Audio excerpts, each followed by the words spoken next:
সরকারি ত্রাণ না পাওয়ায় অভিযোগ ধনেহরি বন্যাক্রান্তদের। বন্যার জলে ঘরবাড়ি ডুবে গেলেও সরকারি ত্রাণ পেলেন না বন্যাক্রান্তরা।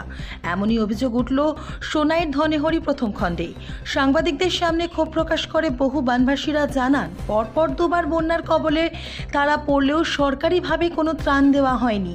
বন্যাক্রান্ত আব্দুল হান্নান লস্কর, শুক্কর আলী লস্কর, আব্বাস উদ্দিন লস্কর, বদরুন্নেছা চৌধুরী, সায়রা বেগম চৌধুরী সহ অন্যান্যরা বলেন, সংশ্লিষ্ট পটোয়ারি কিছু নেতাদের নিয়ে নিজের মর্জি মাফিক বন্যাক্রান্তদের তালিকা বানিয়েছিলেন।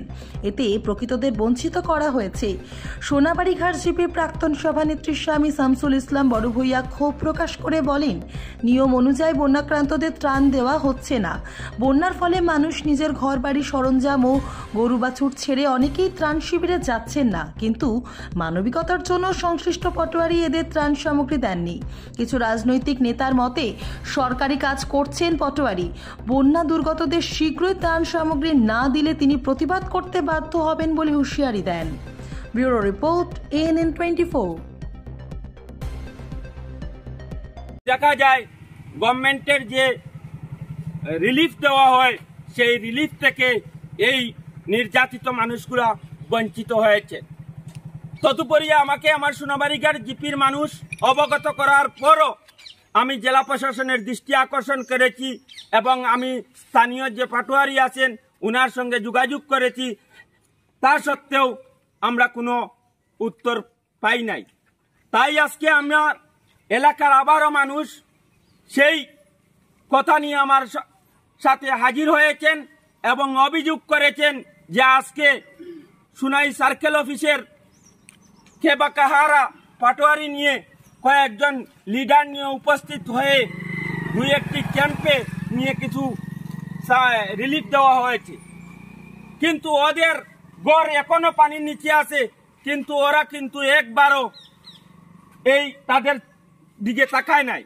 তাই অত্যন্ত দুঃখের সহিত আমরা আজকে বলতে চাই যে সুনাই সার্কেল অফিসের ম্যাডাম এবং আমার শিলচরের ডিসি মহোদয় এবং জেলা প্রশাসনের দৃষ্টি আকর্ষণ বলছি যে রিলিফ যেটা দেওয়া হয় সেটা কি প্রাপ্য পাওনাকে দেওয়া হয়, না আমাদের সরকার দেয়, না লিডার দেয়? এটা আমার একটা প্রশ্ন।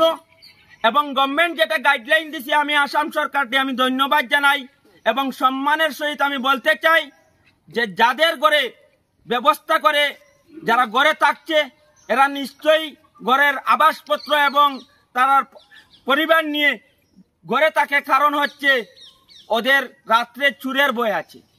দেখা গেছে বিগত দিনে কয়েকটি দোকান এবং কয়েকটি ঘরও চুরি হয়েছে।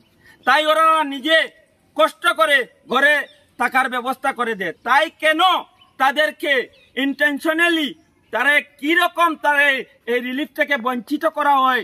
সরকার তো কখনো বলে নাই যে গরিব যারা পানির নিচে গেছে তাদের বঞ্চিত করার।